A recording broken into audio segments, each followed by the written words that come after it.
Minecraft, Rust, DayZ, The Forest.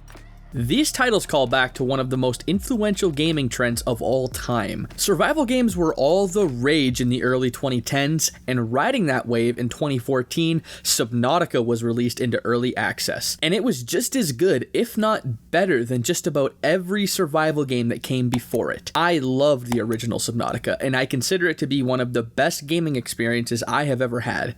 It is an incredible game. And in 2018, the successor to Subnautica was released called Subnautica Below Zero. And I was always hesitant to buy and play this game because it didn't really make any sense to me. Like, Subnautica, but on land, isn't this game about water? I just don't get it. Why would I want to walk around on land in Subnautica? I don't know, it just seemed strange to me. And to be honest, after having played it, I'm still asking those questions. Even though I don't really think this is a fundamentally terrible game, I'm still extremely disappointed with this game, and I simply didn't really enjoy playing it at all, and I'm going to take some time today to explain why. Here's the thing. Like I said, Subnautica is about water, and the first game instills that feeling of like Lovecraftian thalassophobia so damn well. You always got this sense that you just don't belong on the planet that you're trying to survive on. So again, I'm a little confused why they decided to put a significant focus on walking around in the snow for the follow-up title. You do spend most of your time in the water, but to progress in the game, you need to spend a considerable amount of time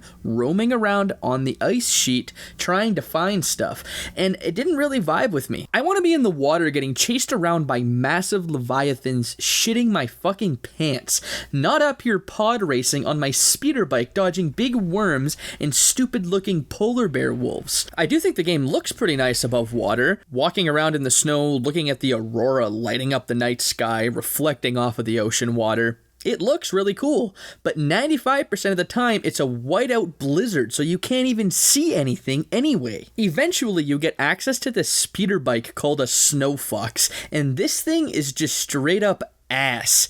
It goes kind of fast, but it takes a ton of damage every single time you barely nick into anything, and it doesn't hover all that well, so it just loses its place in the air and bumps into whatever's below it all the time, so you constantly need to get off of this thing to repair it, and then you get off to fix the thing, and oh wait, you're getting chased by 3 goofy looking polar bear wolf hybrid looking things, and then a massive ice cock comes flying out of the ground. I hated basically every second I spent out of water in this game. And to make matters worse, any time spent not using a vehicle while you're above water means you need to keep an eye on your temperature gauge, which is another incredibly annoying mechanic. I hope they learned a thing or two here for Subnautica 2. Just keep that shit underwater, man. I'm not going to get too deep into the story to avoid spoilers, but I'm going to touch on it for a second. Basically, the premise is that you're an Altera employee that's gone rogue, trying to search for clues about what happened to her sister. If you're unaware, Altera is the company you worked for in the first game before your ship crash landed on the planet. The difference in Below Zero is that your character is here by choice, not by accident. This has some pretty heavy implications for the overall tone of the game, and this is a pretty big mixed bag for me. On the one hand, because Altera has abandoned their operation on the planet, exploring all the abandoned facilities they left behind is pretty cool. For context, after the events of the first Subnautica game, Altera returned back to the planet to set up a bunch of research facilities all over the place. You get to explore a bunch of different bases scattered throughout the map, and I enjoyed doing this and listening to all the PDAs left behind. They include a lot of really good voice acting in there that I appreciated, and you're just trying to gather more insight into their motivations for being on the planet and what your sister was doing there. And all these tidbits help put the game into a more interesting perspective, and especially help put the first game into a more interesting perspective. But on the other hand, I find that the story in this game really slows the gameplay down. In Subnautica, the first game, there's this sense of urgency in the story. You're uncovering this grand mystery, all while trying to save yourself and escape the planet. It's this really awesome and incredible story, and it makes you feel like everything matters. In Below Zero, like I said, you came to the planet intentionally, which obviously seems like a crazy move, but you're there on purpose. So the game has a tendency to feel more like an exploring game than a surviving game. I just didn't really like this, and for many reasons, you don't really feel the same sense of loneliness as you did did in the first game. Things don't feel as bleak and helpless as they did before, and it just makes the narrative feel way less interesting. And I can't really get into specifics here, but the entire plotline of the game is completely derailed by something that at first feels like it's supposed to be a side quest, but then it really isn't a side quest at all, and it turns into the main story, and you just completely forget about what you were doing before. Everything just feels like it's completely jumbled together and completely disconnected. I just couldn't get into it. I didn't totally hate what the story ended up becoming, but because it just leaves everything that you were doing behind, it leaves you with more questions than it answers. I really disliked that. It didn't make any sense to me. And one other thing I need to touch on is the fact that the main character, the person that you play as in this game, never shuts the fuck up, ever. She needs to shut up. She needs to shut up now, but she never does. She's just the classic Captain Obvious sounding ass voiced protagonist. It's always like, oh, I'm doing this now. Hey, I'm doing this now. Did you hear me? I'm doing this now. Shut up! I don't care. It just makes the story harder to get into. You just hate yourself while you play this game because you won't shut the fuck up. It was just too much. The game already suffers from so many other issues. The last thing that it needed was an annoying voiced protagonist, but that's exactly what it has, and it's brutal.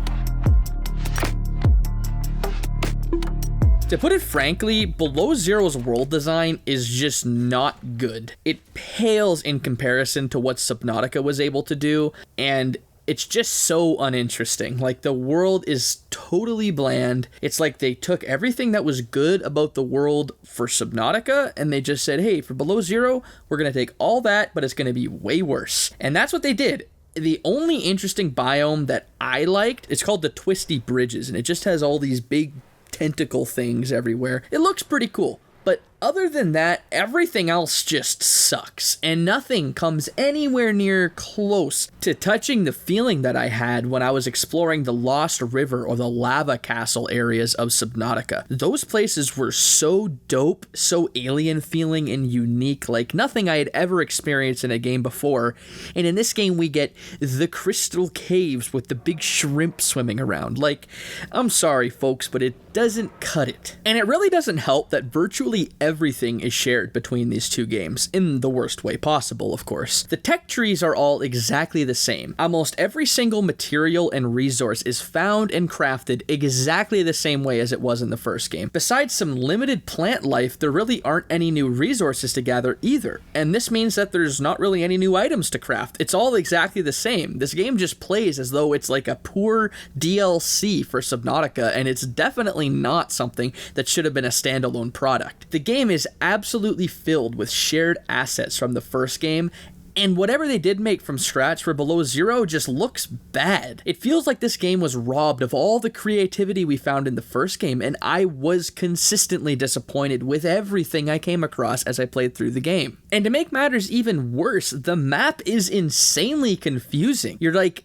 solving a maze the whole time you play this game. There's all these icebergs and ice sheets jutting out from the shoreline everywhere, so even underwater, the biomes are just impossible to navigate. Like I mentioned before, the Twisty Bridges is a really cool biome, but with all the twisty bridges everywhere, it's hard to get around. I couldn't figure out where the hell I was going half the time. The game doesn't have a mini-map, so you need to rely on beacons that you place manually to get around. And I loved this system in the first game. I thought it really helped deepen the immersion, but in this game it isn't enough. There's all these confusing rock faces and underwater caves everywhere, so you can't just point in a direction and go. And because the whole map basically looks almost the same, there's not like identifiable structures where you know, okay, I'm in this place that I remember from before. You don't get that feeling when you play this game. Because this was so confusing, I had to pull up a map of the game on Map Genie just to figure out where I was going. I'd have to be like, okay, I'm in quadrant E5, I need to get to C4, boys, let's go. Like, that's how I had to play this game,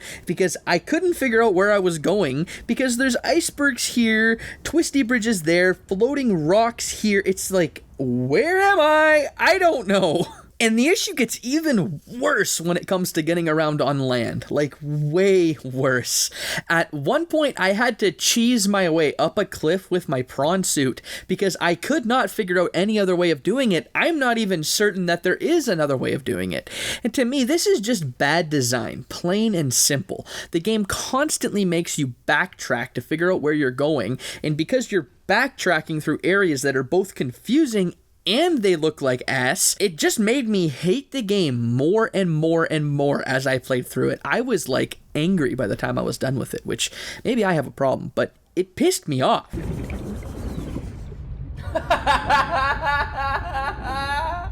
Whoa, that's a weird looking man, bruh. Whoa. Somehow even worse than the world design, the creatures in this game look really stupid. I can't even imagine how this happened because in the first game they were incredible, but nearly every single creature in this game looks dumb as hell. The only exceptions to that rule are the returning fish from the first game, but there aren't very many of those. They literally have fish called sea monkeys in this game. Sea monkeys, and it's just a mermaid looking ass monkey. To make matters worse, these things will just come up to you and take whatever you have in your hand and swim away. It's insane. They'll just roll up and take the knife that you're currently trying to stab them in the head with and bounce. You can go and get it back from them, and it's not really that hard, but it doesn't stop this mechanic from being incredibly annoying. And a quick shout out to the little guy called the newt fish. They literally base this shit off of a dumbass internet meme from a TV show that hasn't been popular for like 15 years. And then even worse, you've got all the predators swimming around, and these things are funny looking. Subnautica is supposed to be scary, right? And these things are the farthest thing from scary that they possibly could be. So first up, you have this thing called the Cryptosuchus. I guess that's how you pronounce it. What the hell is going on with that name? Cryptosuchus? Is Unknown Worlds firing shots at crypto bros? I've made a severe and continuous lapse in my judgment. What's up with it's such a stupid name? And it basically replaces the bone shark from the first game. How do you go from bone shark to Cryptosuchus? And even if this thing had some crazy badass name, it wouldn't matter. It's a dumbass fish and it looks like shit. I don't care. It has legs. I mean, what's going on? Why does it have legs? It's a fish. I have no idea how the same studio that designed the Reaper Leviathan and the Ghost Leviathan and all the other cool fish, the Stalkers and the Bone Sharks from the first game, how did those people come up with this nonsense? Slightly less ridiculous than that thing is the squid shark. I still don't like this thing though. It basically fills the role of the warper or the crab squid as the more dangerous, ominous creature to be on the lookout for. It does make a kind of scary yelling sound as it's chasing you, which I guess is cool.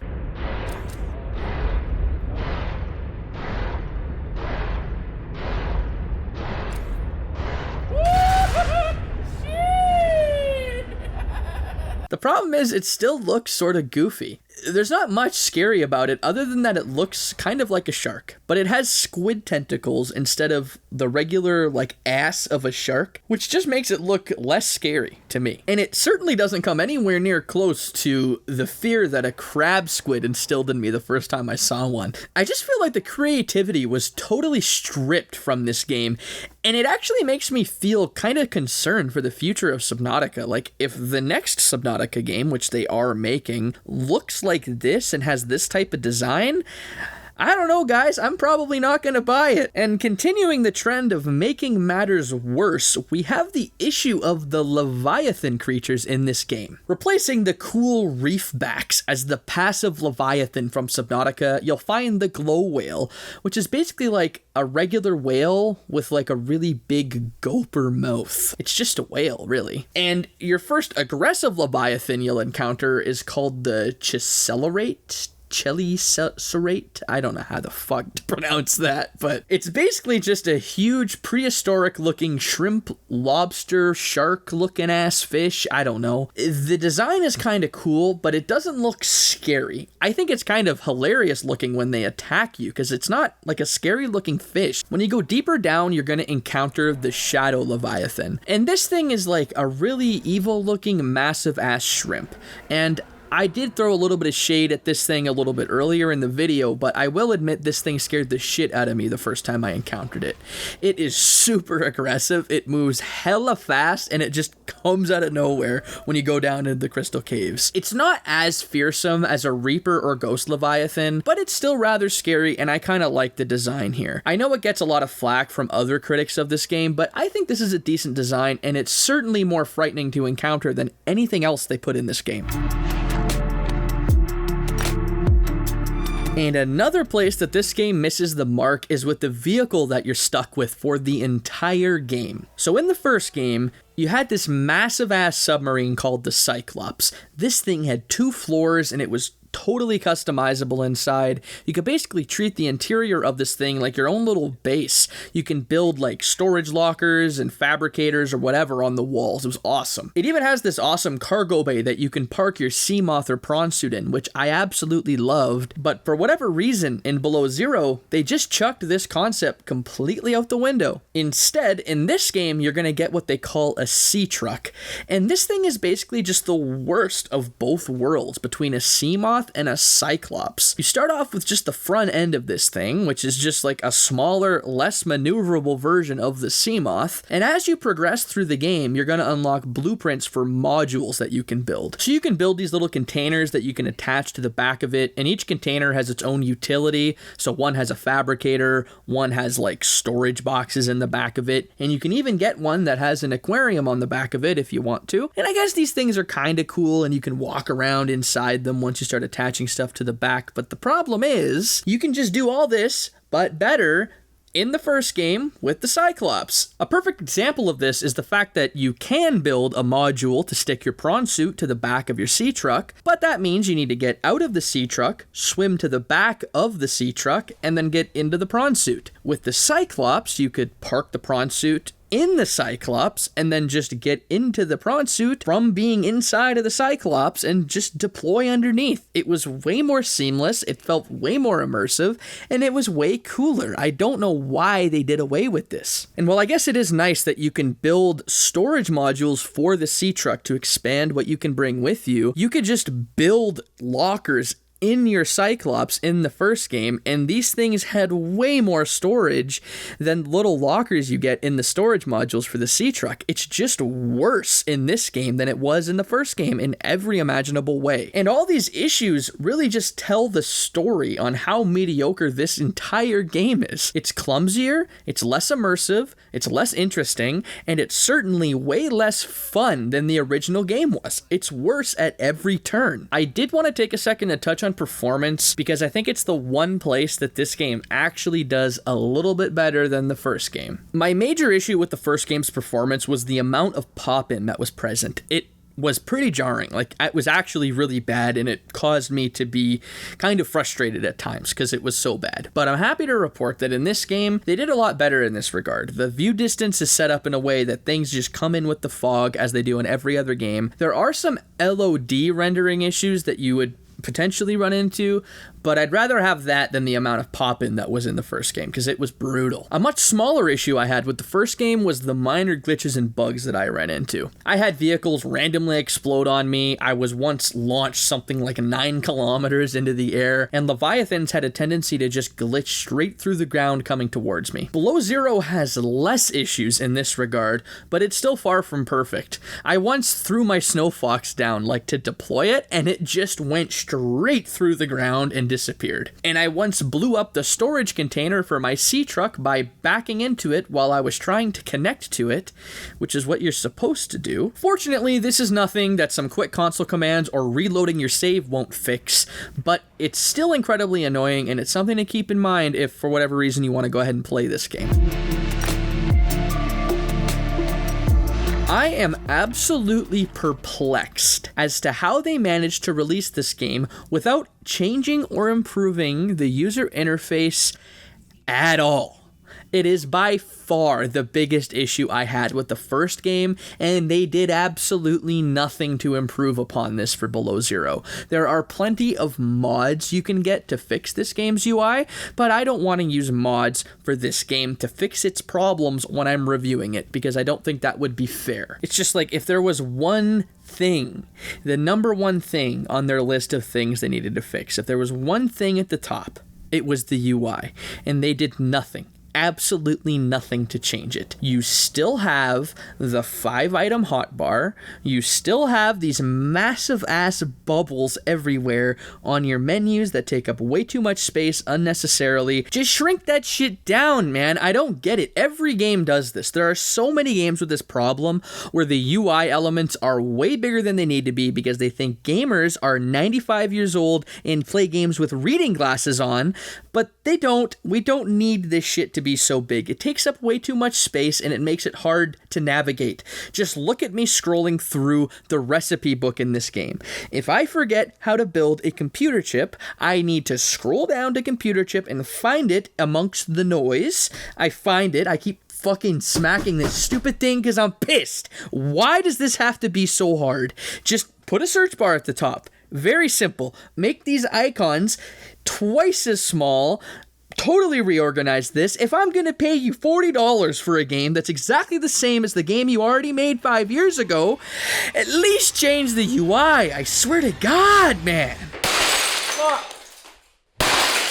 Shit. God damn it. All of this really just speaks to what I think is my biggest problem with Below Zero. Like I was saying before, this game just feels like an expansion for Subnautica. After 3 years of development, it just plays like a really mediocre, if not a really bad, standalone expansion for Subnautica. And as I've touched on, it's just like everything is the same, and anything that's not the same is worse. Nothing has improved, and the only changes that were made were bad. And I don't understand how this happened. I know that a good deal of my disappointment is probably just caused by the fact that the first game was so great, but when you're making a follow-up to a game like that, expectations are going to be high. They just didn't focus at all on doubling down on the essence of what made Subnautica so great, and instead they tried to branch out. And I get developers wanting to do this, and I think it could have been fine, but I have two problems with their execution. First, they didn't change any of the fundamentals. They changed the essence of what the game was supposed to be, but they didn't create the mechanics to go along with it, so it all just feels like a mess. And secondly, and definitely most importantly, the game isn't scary. The horror is completely removed from the survival horror, and frankly, the survival is also removed too, so what's left? I don't know, not much, I guess. And I do want to make one thing clear. I know that I've spent a good deal of this video just talking negatively about this game, but I do think there is a small portion of people that this game might be right for. If you want to experience Subnautica without being scared, this game is probably for you. If you just want to have an underwater exploration experience on an alien planet, then this game might be for you too. The thing is that a worse version of Subnautica is still gonna have good things to enjoy for a lot of people, but I just wish that this game would have been a better version of its predecessor, or at least something that comes anywhere close. It could have been incredible. It could have been great. But instead it's just painfully mediocre. But if you love Subnautica and want to experience more of that, go ahead and get this. But just keep in mind that this game is less scary, less immersive, and lacks some much needed improvements. Go into it expecting it to be what it really is, a terribly mediocre standalone expansion for what was an incredible game. If you're okay with it being that, you'll probably find some enjoyment here. But if you expect anything else, I think you're going to be disappointed. But yeah, that's pretty much all I got for you guys today. Let me know what you think in the comments. If you've played this game, I'd love to know what you think. Let me know, am I being too harsh on Below Zero? Is it a game that you really liked? I'd like to know what you think because it seems like it's pretty polarizing. I've seen a lot of people on Reddit and other communities saying that they really hate this game, but then the game has great reviews on Steam. So I'm kind of confused and I'd like to know what some people think about it. So that's pretty much all I got. I appreciate you watching and I hope you have a good rest of your day.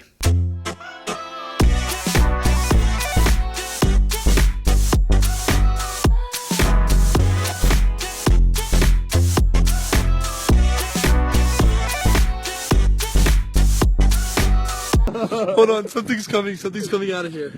Look, there's a bird, dude. It knows what's good. I'm telling you, I just heard it inside.